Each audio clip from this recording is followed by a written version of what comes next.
स्वागत है आपका। मैं हूं आपके साथ ऋतु सिंह।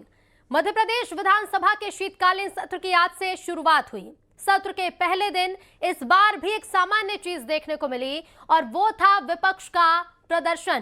पहले दिन कांग्रेस के विधायकों का सांकेतिक पुतले को लेकर सदन के बाहर पहुंचे और कफ सिरप कांड को लेकर सरकार के खिलाफ नारेबाजी की। इसके साथ ही कांग्रेस विधायकों ने सत्र में सवाल बदलने के भी आरोप लगाए और कहा कि सरकार जवाब देने से बचना चाहती है। नेता प्रतिपक्ष उमंग सिंघार ने सत्र की अवधि बढ़ाने की मांग करते हुए कहा कि सत्र छोटे होंगे तो जनता के मुद्दे सही से नहीं उठ सकेंगे। कांग्रेस के आरोपों पर पलटवार करते हुए कैबिनेट मंत्री विश्वास सारंग ने कहा कि विपक्ष का काम ही सिर्फ हंगामा करना है, विपक्ष सदन को सही से नहीं चलने देना चाहता। तो वहीं विश्वास सारंग ने यह भी कहा कि सरकार छिंदवाड़ा के पीड़ितों के साथ खड़ी है और दोषियों के खिलाफ कड़ी कार्रवाई हुई है। तमाम मुद्दे हैं जिस पे सरकार सत्र को छोटा करके चर्चा नहीं करना चाहती। क्यों भागना चाहती है? क्यों प्रदेश की जनता की आवाज को सुनना नहीं चाहती विधायकों के माध्यम से? कांग्रेस पार्टी विपक्ष के नाते कि कांग्रेस की आवाज नहीं, आम जनता की, प्रदेश की जनता की आवाज भी विधानसभा सत्र को उन्होंने सुचारू रूप से चलाकर जनता की समस्याओं के निदान का यदि एक भी विषय उठाया हो तो फिर उनको अधिकार मिलता है कि वो विधानसभा के सत्र के समय पर बात करें। केवल अपनी फोटो अपॉर्चुनिटी के लिए, केवल विवाद और हंगामा करके फोटो की सुर्खियां प्रेस की और पेपर की सुर्खियां बटोरने के लिए।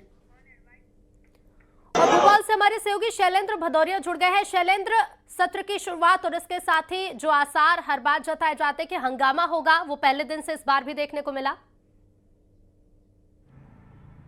देखिए, बिल्कुल आपने ठीक कहा कि सत्र जो है भले ही छोटा हो लेकिन पूरी तरीके से हंगामेदार रहने वाला है और ये वही चीज़ें आज देखने को भी मिली। सुबह सबसे पहले सत्र शुरू होने के पहले ही कांग्रेस ने जो छिंदवाड़ा सिरप कांड हुआ था उस मामले को लेकर सरकार को घेरने का कोशिश की, सांकेतिक तौर पर प्रदर्शन किया। इसके साथ ही सदन में जब चर्चा हुई तो किसानों की समस्याओं को लेकर जो है वो जमकर हंगामा हुआ। इसके साथ ही सत्र जिस तरीके से छोटा हुआ उसको लेकर भी कांग्रेस ने हंगामा किया। हालांकि विधानसभा अध्यक्ष ने ये कहा कि आने वाले समय में जरूर इस बात पर विचार किया जाएगा। उसके बाद हंगामा शांत हुआ। किसानों को लेकर सबसे अधिक जो है इस बार हंगामा देखने को मिल रहा है। खासकर पिछले दिनों मध्य प्रदेश में जिस तरीके से अतिवृष्टि हुई जिसके चलते फसलें बर्बाद हुई, उसको पर्याप्त मुआवजा न मिलने की मांग की बात वो कांग्रेस की तरफ से की जा रही है। इसी तरह भावांतर में सोयाबीन किसानों को पर्याप्त राशि नहीं दी जा रही, ये आरोप भी कांग्रेस की तरफ से लगाया। और जिस तरीके से फसल बीमा योजना की बात हो या फिर खाद की समस्या को लेकर बात हो, तमाम जो मुद्दे हैं आज पूरे दिन विधानसभा में गूंजे। हालांकि मध्य प्रदेश सरकार के कृषि मंत्री की बात करें या राजस्व मंत्री की बात करें,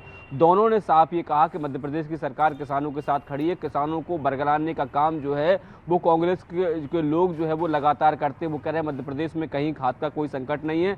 लगभग 2000 करोड़ रुपए की राशि वो विभिन्न किसानों के खाते में भेजी गई है। इसके साथ ही भावांतर योजना में भी लगातार राशि देने का काम किया जा रहा है। लेकिन कांग्रेस की आदत पड़ गई है कि वो सदन में को नहीं चलने देना चाहते और यही कारण है कि इस तरह के मुद्दे उठाकर जनता को भ्रमित करने का काम करते हैं। हालांकि कई मामले ऐसे भी आए ध्यानाकर्षण में जहां अपनी ही सरकार को घेरने का काम वो बीजेपी विधायकों ने किया। जिस तरीके से सीतासरण शर्मा जो पूर्व विधानसभा अध्यक्ष है, उन्होंने होशंगाबाद में अतिक्रमण का मुद्दा उठाया और कहा कि देखिए लंबे समय से वहां अतिक्रमण हो रहा है लेकिन कोई सुनने वाला नहीं है। उन्हीं के स्वर में स्वर मिलाते हुए सागर के जो विधायक है शैलेंद्र जैन, उन्होंने भी इस बात को कहा कि सागर में भी अतिक्रमण बहुत तेजी से बढ़ रहा है। तो सरकारी जमीन पर अतिक्रमण का मुद्दा हालांकि विपक्ष को उठाना चाहिए था, लेकिन ये देखने में आया कि सत्ता पक्ष के विधायक ही इस पूरे मुद्दे को लेकर सरकार को घेरते नजर आए। जी बिल्कुल। और शैलेंद्र, कहीं ना कहीं एक मौका भी दे देता है जब आपके ही विधायक सवाल खड़े करते हैं या फिर किसी मुद्दे को सामने रखते हैं तो विपक्ष के पास भी एक मौका होता है कि वो पहले से तो कई मुद्दों को लेकर अलग अलग तरीके से प्रदर्शन कर ही रहे हैं, लेकिन फिर वो ये भी कहते हैं कि आपके ही जो विधायक है वो भी शिकायत लेकर पहुंचे हैं।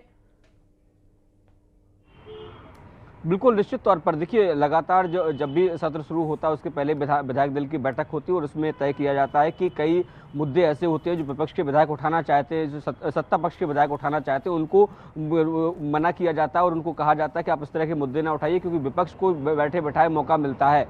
लेकिन चूंकि क्षेत्रीय समस्याएं, विधायक जनप्रतिनिधि होता है, उसकी अपनी नैतिक जिम्मेदारी होती है कि अपने क्षेत्र के विकास के लिए वो सदन में अपनी बात रखे और उसी के तहत तमाम विषय रखे जाते हैं। चाहे वह आज जिस तरीके से दिलीप परिहार ने युवा युवा खिलाड़ियों को नौकरी देने का मुद्दा भी उठाया और उन्होंने कहा कि देखिए विक्रम अवार्डी, अर्जुन अवार्डी को तो मध्य प्रदेश सरकार नौकरी दे देती है, लेकिन जो इंटर स्टेट प्लेयर खेलते हैं उनके लिए किसी तरह की नौकरी का कोई प्रावधान नहीं है, और यदि वो अंतर्राष्ट्रीय राष्ट्रीय लेवल पर नहीं खेल पाते हैं तो उनको रोजगार का कोई भी साधन नहीं बचता है। तो ऐसे में कहीं ना कहीं सरकार को उन्होंने ये बताया कि मध्य प्रदेश के अन्य खिलाड़ियों के लिए भी रोजगार की दिशा में भी काम सरकार को करना चाहिए। इसका समर्थन भी संसदीय कार्य मंत्री कैलाश विजयवर्गीय भी करते नजर आए और उन्होंने कहा कि अगर खेल प्रतिभाओं को मध्य प्रदेश में पर्याप्त नौकरियां मिलेंगी तो उन्हें दूसरे राज्यों की तरफ से खेलना नहीं पड़ेगा, क्योंकि कई बार ये देखने में आया है कि पहले खिलाड़ी यहाँ पर एकेडमी में पढ़ता है, तैयारी करता है, लेकिन जैसे ही वह अच्छे स्तर का खिलाड़ी बन जाता है वो दूसरे राज्य से खेलना शुरू कर देता है। तो इस तरह की तमाम जो मुद्दे हैं जिनको लेकर आज सदन में चर्चा चलती रही। 3 बजे फिर से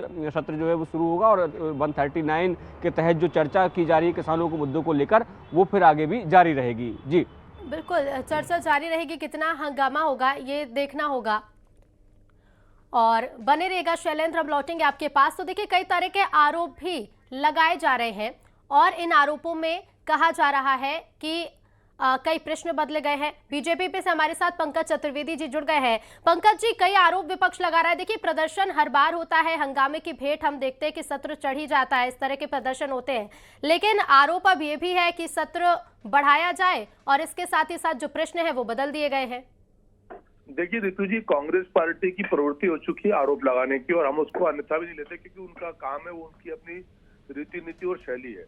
लेकिन इसी मध्य प्रदेश में सम्मानित अध्यक्ष महोदय ने इसी मध्य प्रदेश की जिस विधानसभा में कांग्रेस लगातार हंगामा करती है, रात भर 18 घंटे सदन की कार्रवाई को संचालित किया है। तो विधानसभा सत्र की कार्यावधि सुनिश्चित होने का आशय यह नहीं कि विधानसभा सत्र का अवसान उस अवधि के भीतर होगा। आवश्यकता पड़ती तो चर्चा की अवधि बढ़ा दी जाती है, आवश्यकता पड़ती तो सदन की अवधि बढ़ा दी जाती है। लेकिन यदि आप हंगामा करो, आप सदन में भागीदारी ना करो, आपका यानी कांग्रेस का मूल उद्देश्य सच्ची लोकप्रियता प्रचार प्रसार हो, तो उससे फिर सार्थक चर्चा कैसे होगी। हम तो खुलकर आग्रह करते हैं कि प्रतिपक्ष है तो आपके पास कोई तथ्य और ठोस विषय वस्तु हो तो लेकर इस सदन में चर्चा करेंगे। अब जिन विषयों को लेकर बातचीत करें, सरकार उनको ऑलरेडी एड्रेस करती, गंभीरता से बात करती, और कांग्रेस महज खाना पूर्ति के लिए कि ये लोगों को दिखे, आप मित्रों के माध्यम से, मीडिया के माध्यम से, कि कांग्रेस कुछ काम कर रही है। और मूल मुद्दा ऋतु जी, उमंग सिंगार वर्सेस जितेंद्र पटवारी संगठन के नाम पर अपने आप को सर्वसर्वा मानते हैं। उमंग सिंगार को यही अवसर मिलता है विधानसभा में, तो कांग्रेस की गुटबाजी का नतीजा मध्य प्रदेश की विधानसभा और आम जनता को भुगतना पड़ता है, जहाँ बहुत महत्वपूर्ण विधानसभा के सत्र कांग्रेस के गुटबाजी के चलते हंगामा की भेंट चढ़ जाती थी। कि उमंग सिंगार जी को ऐसा लगता है यदि हंगामा होगा तो उनका नाम होगा, तो सिर्फ लोकप्रियता, मूल विषय जनता के मुद्दे, जनता की समस्या है, उसमें रुचि है ही नहीं। ठीक है पंकज जी, लेकिन इसके पीछे कांग्रेस की रणनीति क्या है वो भी समझ लेते हैं। धर्मेंद्र जी हमारे साथ कांग्रेस से जुड़ गए हैं। धर्मेंद्र जी, बहुत स्वागत है आपका, और क्या कहेंगे, क्योंकि बीजेपी यही कह रही है, सत्ता पक्ष यही कह रहा है कि आप मुद्दे तो बताइए, अगर सत्र बढ़ाने की मांग कर रहे हैं आप मुद्दे बताइए, उन पर चर्चा की जाएगी। इस तरह से फिर हंगामा क्यों, सार्थक चर्चा क्यों नहीं? जी नमस्कार, आप बताइए, 1000 से अधिक प्रश्न लगे हुए हैं विधानसभा में, इनका जवाब देने में ही 3 से 4 दिन सरकार के चले जाएंगे। 5 दिन का आपने सत्र रखा है, जनता से जुड़े हुए मुद्दों पर कब चर्चा होगी? और दूसरी आपत्ति जो विधायकों की है, उनके सवालों का आपने प्रारूप बदल दिया, सवालों को ही आपने मॉडिफाई कर दिया। भाई, आपने अपनी सहूलियत के लिए उनके सवालों के साथ छेड़खानी कर ली। पिछले सत्र में जितने भी सवाल विधायकों द्वारा लगाए गए थे, उनके आधे से ज्यादा के, बल्कि 80% सवालों के जवाब नहीं आए अभी तक। ये मध्य प्रदेश में जहाँ की लोकतांत्रिक व्यवस्था है, एक लोकतांत्रिक सरकार अगर बीजेपी ने बनाई है जनता के बहुमत से, तो क्या जनता के लिए काम करना इनकी नैतिक जिम्मेदारी नहीं है? आप बताइए, पिछले सत्र भी इन्होंने छोटा रखा। आज हम जनता से जुड़े हुए मुद्दों को सदन में ही उठाएंगे, क्योंकि सदन में जवाब देने के लिए भारतीय जनता पार्टी के मंत्री, मुख्यमंत्री बाध्य होते हैं। अब हम जब मीडिया के माध्यम से या प्रोटेस्ट के माध्यम से बाहर सड़कों पर अपनी आवाज को उठाते हैं, उसका तो ये जवाब देते नहीं है। तो कम से कम जो लोकतंत्र का मंदिर है, जिसमें हमें हक दिया है लोकतंत्र ने, संविधान ने, कि हम अपने सवाल करें और उसका जवाब देने के लिए सरकार बाध्य हो। अगर उस प्लेटफॉर्म पर हम सवाल नहीं उठाएंगे जनता से, आपका मैं आपका थोड़ा सा ध्यान आकर्षित कराता हूँ, आग्रह करता हूँ, आप मुझे बताइए, आज मध्य प्रदेश में चारों तरफ भ्रष्टाचार का बोलबाला है। धर्मेंद्र जी, लेकिन फिर ऐसे में जब आप सवाल उठाते हैं, आप जनता के मुद्दों की बात करते हैं, तो बीजेपी तो ये भी कह रही है कि ये लोकप्रियता की बात है, ये गुटबाजी की बात है, अलग अलग गुट बंधे हुए कांग्रेस में। क्या लोकतंत्र में विपक्ष सवाल करना बंद करते, जनता की आवाज बनना बंद करते तो ये लोग तो हिटलरशाही पर उतारू हैं।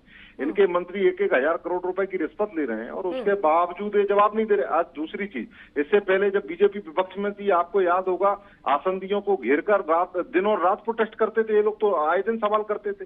तब हमने तो कभी ये नहीं कहा कि ये माहौल उड़ाया जा रहा है। अरे माहौल तो आप उड़ा रहे हैं, मध्य प्रदेश की जनता का और इस देश के लोकतंत्र का, मध्य प्रदेश की जनता के ठीक है, कई बड़े आरोप लगा दिए जिनके जवाब आप शायद मुझसे जानना चाह रहे होंगे, इसलिए आप बार बार कह रहे हैं कि आप बताइए। लेकिन बीजेपी से हमारे साथ पंकज जी इसका जवाब देने के लिए बने हुए हैं। पंकज जी, धर्मेंद्र जी को आपने सुना, कई बड़े आरोप सत्ता पक्ष पर कि पहले आपने क्या किया, अब किस तरह से सवाल बदले गए, 4 से 5 दिन तो सवाल के उत्तर देने में लग जाएंगे, क्या कहेंगे?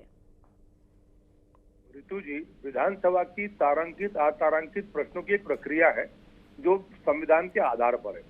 दूसरा विषय यह है कि प्रश्नों की जो मूल भावना वो कभी नहीं बदली जाती। प्रश्न का यदि शब्द संख्या सीमित कर दी गई तो प्रश्न नहीं बदल गया, क्योंकि वो तो लिखित में विधायक ने प्रश्न पूछे हैं, लिखित में उत्तर आना तो ऑन पेपर रिकॉर्ड है, तो खाली आरोप लगाना होगा। दूसरा, हमारे मित्र ने कहा कि मंत्री 1,000 करोड़ के भ्रष्टाचार घोटाले में लिप्त हैं।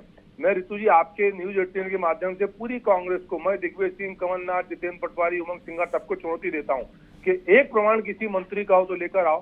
क्या सिर्फ ऋतु जी सिर्फ आपके मंच पर आकर बेसिर पैर की बातचीत करना, कोई प्रमाण किसी का अगर है तो फिर आज तक पिछले 2003 से प्रतिपक्ष में कोई कार्रवाई किसी के ऊपर, 18 महीने की इनकी सरकार थी, किसी एक पर तो कार्रवाई करते ना। ये अभी है तो सार्वजनिक प्रमाण लेकर आओ, कोर्ट में जाओ, कोई विषय नहीं है। सिर्फ बैठकर मीडिया के माध्यम से इस बात का आनंद लेना कि हमको प्रतिपक्ष के नाते अवसर मिला है तो हम कार्य मन में जो है वो कहेंगे। इसीलिए ये स्थिति है कि 2003 से 2026 की तरफ हम अग्रसर हैं। 2028 तक का जनसेवा का आदेश भारतीय जनता पार्टी को जन कृपा से मिला है और इस सत्ता से बाहर है। इसीलिए कि असत्य, निराधार, अनर्गल आरोप लगाने वाली पार्टी है, जिनके खुद के नेतृत्व सोनिया जी, राहुल जी पर आज प्रकरण दर्ज हुआ है नेशनल हेराल्ड में, चोरी का, घोटाले का, फर्जीवाड़े का। वो भारतीय जनता पार्टी को रसीद दे रहे हैं वो कांग्रेस पार्टी के लोग, ये भ्रष्टाचार में लिप्त है। ये भ्रष्टाचार तो कांग्रेस की परंपरा है ना, कांग्रेस के आचरण में, व्यवहार में, परंपराओं में भ्रष्टाचार है जो स्थापित होता है। ठीक है, ठीक है, धर्मेंद्र जी जवाब दीजिएगा पंकज जी की बातों का भी, और ये भी बताइएगा कि जब ठीक है आप भ्रष्टाचार के आरोप लगा रहे हैं तो फिर प्रमाण क्या, क्योंकि करोड़ों के भ्रष्टाचार के आरोप लगाना, वो भी उस समय में जिस समय में जनता भी सुनना चाहती है कि आप विपक्ष की भूमिका किस तरह से निभा रहे हैं। ऋतु जी, संपत्तियां उइके पर 1,000 करोड़ का भ्रष्टाचार का आरोप इन्हीं के विभाग के द्वारा लगाया गया और उसके विभागीय जांच इन्होंने कराकर उस मामले को ढकने का पाप किया। दूसरी चीज, क्या मध्य प्रदेश जो मध्य प्रदेश की राजधानी भोपाल है उसमें 1800 करोड़ का एमडी टैक्स पकड़ा गया या नहीं पकड़ा गया? उसके सरगना की बुलेट को इनका एक मंत्री विश्वास सारंग चला रहा था, पीछे मछली बैठा था या नहीं बैठा था? आप बताइए इनमें क्या असत्यता बोली है हमने? ये सबके सब साक्ष्य जनता के सामने हैं और ये सब मुद्दे हम सदन में धर्मेंद्र जी, लेकिन बात ये भी है कि आप जब तमाम मुद्दे उठाते हैं, मुद्दे जनता तक कितने पहुंच पाते हैं ये तो फिर चुनावी परिणाम भी दिखाते हैं। लेकिन अभी मैं जब आप दोनों से सवाल कर रही हूं तो सवाल का जवाब देने की बजाय आरोप अभी भी लग रहे हैं जिनसे कोई निष्कर्ष निकलने वाला नहीं है। फिलहाल आप दोनों का ही बहुत शुक्रिया इस चर्चा में भाग लेने के लिए। शैलेंद्र हमारे साथ लगातार बने हुए हैं। शैलेंद्र, जिस तरह से हम देख रहे हैं कि सत्र में हंगामे से शुरुआत, सत्र में आरोप का दौर, उसी तरह से हमने अभी जब बात भी की तो वही चला कि ना किसी तरह का निष्कर्ष, ना किसी भी तरह का जवाब, सिर्फ आरोपों की झड़ी लगी हुई है। बिल्कुल, देखिए सियासत में अब आरोप प्रत्यारोप का इतना दौर हावी हो चुका है कि जब भी किसी से कोई सवाल पूछा जाता है, अगर सरकार से विपक्ष सवाल पूछता है तो वो प्रायोजित करार दे दिया जाता है, वो जानबूझकर मीडिया में छपास की बात कह दी जाती है। और जिस तरीके से जब सत्ता पक्ष की जब बात आती है तो वो भी कहते हैं कि हम जनता के हितैषी है। लेकिन कई बार, जैसे आज का अगर मैं जिक्र करता हूं तो खलघाट में जिस तरीके से किसान जो है वो वहां पर प्रदर्शन कर रहे हैं, लेकिन मध्य प्रदेश के कृषि मंत्री से जब सवाल पूछा गया तो वो कहते हैं कि वो किसान ही नहीं है बल्कि वो प्रायोजित भीड़ है जो प्रदर्शन कर रही है। वो कह रहे हैं कि कांग्रेस के लोग उनको बहला फुसला कर लेकर आए हैं। तो इस तरह की चीज़ें जो हो गई हैं अब के वर्तमान में कि आरोप प्रत्यारोप ज़्यादा है, तथ्यों पर बात कम होती है। और ये बात बिल्कुल सही है कि प्रश्न जो है वो बहुत ज़्यादा होते हैं और कई विधायक, यहाँ तक कि बीजेपी के विधायक भी इस बात को कह चुके हैं कि उनके सवालों के जवाब नहीं आते, उनको बता दिया जाता है क्योंकि प्रश्नकाल जो है वो महज 1 घंटे का होता है और 1 घंटे में तमाम सवाल आना मुमकिन नहीं हो पाता। और कई बार ये जानकारियाँ भी दे दी जाती है कि जानकारी एकत्रित की जा रही है, सदन के बाद ये जानकारी दी जाएगी। इसको लेकर भी विधानसभा अध्यक्ष नरेंद्र सिंह तोमर ने भी चिंता जताई थी। उन्होंने कहा था कि जो विधायक सवाल कर रहे हैं कम से कम उसका जवाब जरूर आना चाहिए ताकि बिल्कुल। और देखिए, सत्र यही है कि एक